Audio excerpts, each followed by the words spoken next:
Olá, pessoal! Voltei, 2015!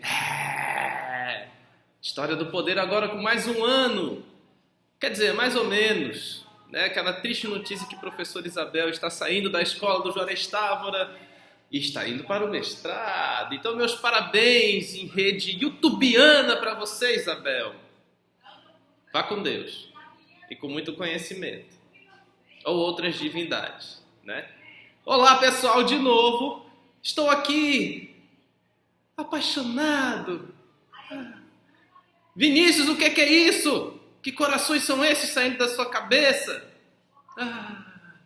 Eu vou falar hoje, na ajuda maravilhosa da professora Isabel e o contexto histórico da literatura, vamos falar sobre romantismo. Tá bom, né? Coração continua porque é um efeito legal. Nunca fiz vídeo assim. Então vamos nessa, vamos lá, correndo. Show de bola, rapidinho. Gente, pensar em romantismo obviamente tem a ver com esses coraçõezinhos. Sentimento, aquela amargura, aquela coisa, meu Deus, estou apaixonado por ele, ele não olha pra mim. Mas é só isso. Não, cuidado. Se você for entrar no estudo do contexto histórico sobre o romantismo, a gente vai ter que dividir em duas partes bem breves. A gente vai começar de que forma? Bom, primeira coisa, vamos começar na Europa. Como sempre, né? Fazer o quê? A Europa tem o seguinte, ela vai começar com o movimento do romantismo que vai entrar em conflito com os contextos, principalmente dos movimentos revolucionários. A Revolução Francesa, obviamente, vai ser o carro-chefe para isso. E a Revolução Industrial, olha só que louco.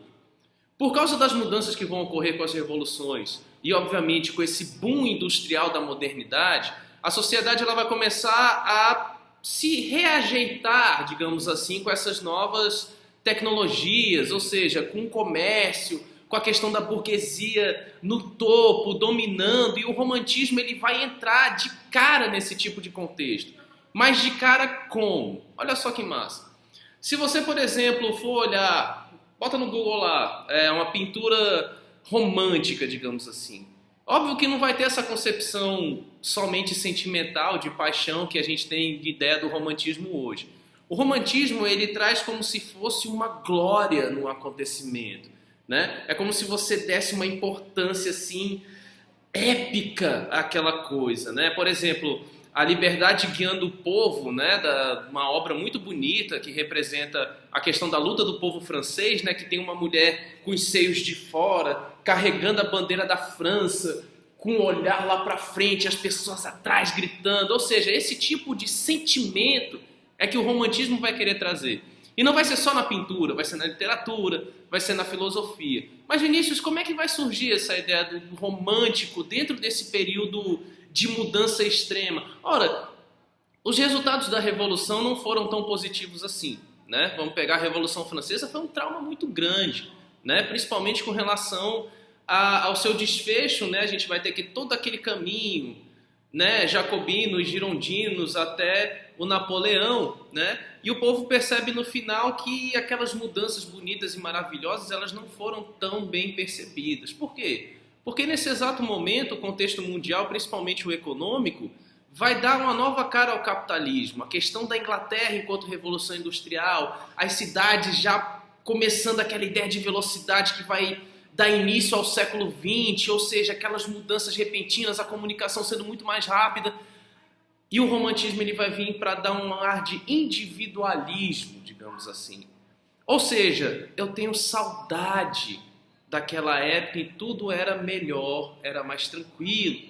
Eu tenho saudade daquela vida no campo, não mais dessa cidade cinza que cresce toda hora e das pessoas que vão e voltam do trabalho e pessoas pobres na rua e aquela bagunça tecnológica, aquele furor do pensamento. Eu não quero mais isso.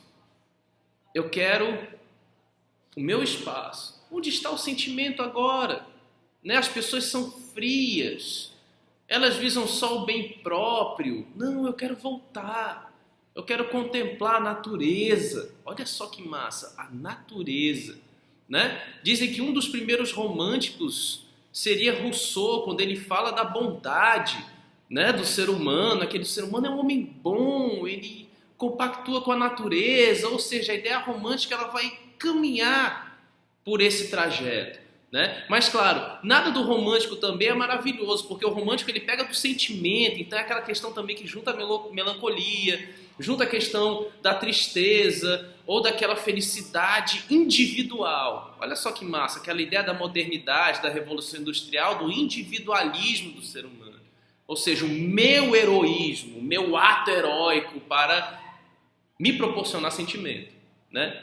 Então todas essas ideias vão começar a dar forma ao final do século XIX europeu e o início do século XX, né? Agora, Vinícius, se a gente tem esse contexto na Europa de que o romantismo ele vai nascer dessa questão de trazer o sentimento à tona, né? De ter aquela saudade da tranquilidade, não mais essa loucura da modernidade, o Brasil ele vai sentir essa modernidade, esse romantismo de que forma? Olha só que legal.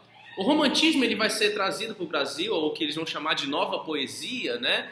Na segunda metade do século XIX, ele vai vir justamente com aqueles filhos ricos aqui do Brasil que iam estudar na Europa e depois voltavam para cá.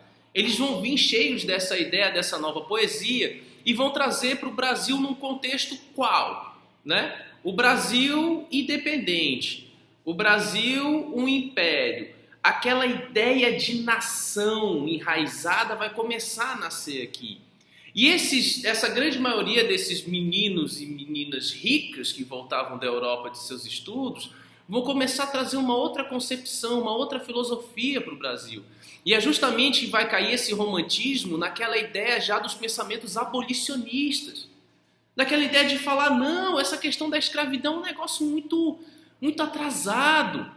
Né? O Brasil precisa de raízes e a natureza é aquilo que vai nos proporcionar nossa individualidade perante as tradições europeias, principalmente as portuguesas.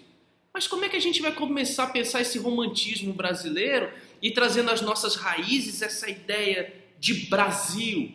Né? O romantismo vai ser muito importante nessa concepção, porque agora as poesias e as obras elas vão nos remeter a uma natureza exclusiva do Brasil, uma linguagem exclusiva do Brasil que é diferente do português, né, de Portugal. Porque aqui no Brasil nós tínhamos as palmeiras que vão ser colocadas pelos poetas, o índio em sua dramaticidade, né? Só você olhar os quadros, as pinturas referentes ao período colonial que vão ser feitas no século XIX, na segunda metade do século XIX, você vai ver cenas de drama, o índio com sentimento no rosto.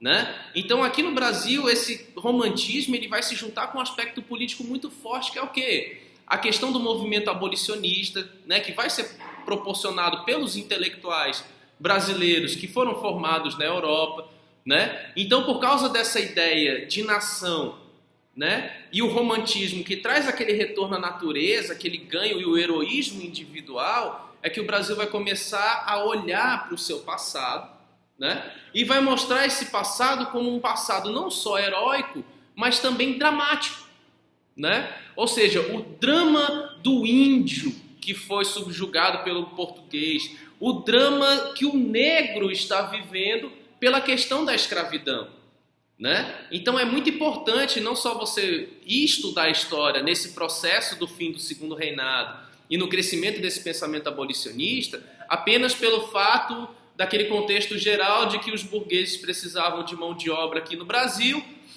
né, por causa das mudanças econômicas vindas da Revolução Industrial Europeia e que era mais fácil libertar os escravos para ter uma mão de obra do que permanecer com esse regime escravocrata aqui no Brasil, né, que a própria Inglaterra condenava. Né? Então o importante é isso.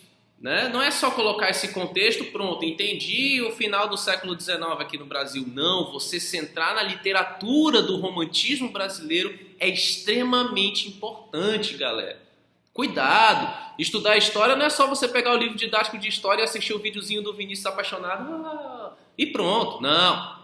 Isso aqui, como eu sempre falei para vocês, é só o início de um estalo na sua cabeça. Você precisa conhecer a literatura brasileira, você precisa ler, por mais difícil que a linguagem seja, você precisa ter contato com a literatura brasileira, porque aí sim você tem uma ideia melhor desse contexto. Para aí vocês terem ideia de quanto o romantismo aqui no Brasil, que não vai ser o mesmo romantismo da Europa, claro que ele vai ser trazido de lá só o melhor do romantismo europeu, e ele vai ser adaptado para uma situação política muito importante aqui no Brasil. né? Que são esses pensamentos intelectuais como o romantismo, o positivismo, né? Essa ideia de republicanismo aqui no Brasil, para que haja uma mudança, uma quebra dessa ideia de monarquia, né? E remeter o passado do Brasil como algo romântico e heróico, que é o que a gente tem hoje nas nossas principais obras, né? Se você pegar os feriados que a gente comemora hoje no Brasil e as histórias dos heróis da nação, são histórias extremamente românticas, heróicas. Ou vai dizer que aquele quadro do Grito do Ipiranga não é romântico? Todo mundo em volta com a espada levantada, aquela coisa bonita, né? Tu olha, um quadro gigante, né? Ou seja, o próprio tamanho do quadro já deixa você assim, ó, né? Então tudo isso tem um peso do romantismo, né? Para você ver que é muito importante você ter a linha da literatura junto com a linha da história. É exatamente isso que eu quero deixar para vocês. Meus vídeos não são o fim, são apenas o estalo para o início do estudo de vocês. É assim que vocês vão ter uma compreensão muito melhor das coisas e vão perceber que história, ou literatura, ou português não são apenas conteúdos para você passar no Enem, não, meu velho. É para você interpretar a sua própria vida, aquilo que você vê todo dia. Até os meus vídeos você pode fazer isso. Pode falar até que é mentira o que eu estou falando, só para ganhar dinheiro no YouTube. Talvez. Você nunca vai saber. Gente, prazer ter voltado em 2015. Vai ter mais vídeo, mesmo sem a professora Isabel aqui. Olha a dramaticidade do romantismo.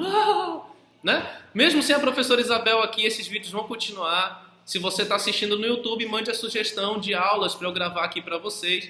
Né? Não vai ser num MacBook, mas tudo bem. Estou mal acostumado. Gente, muito obrigado, tudo de bom. Feliz 2015 para vocês, para todos nós. E a História do Poder está de volta. Valeu, tudo de bom, tchau.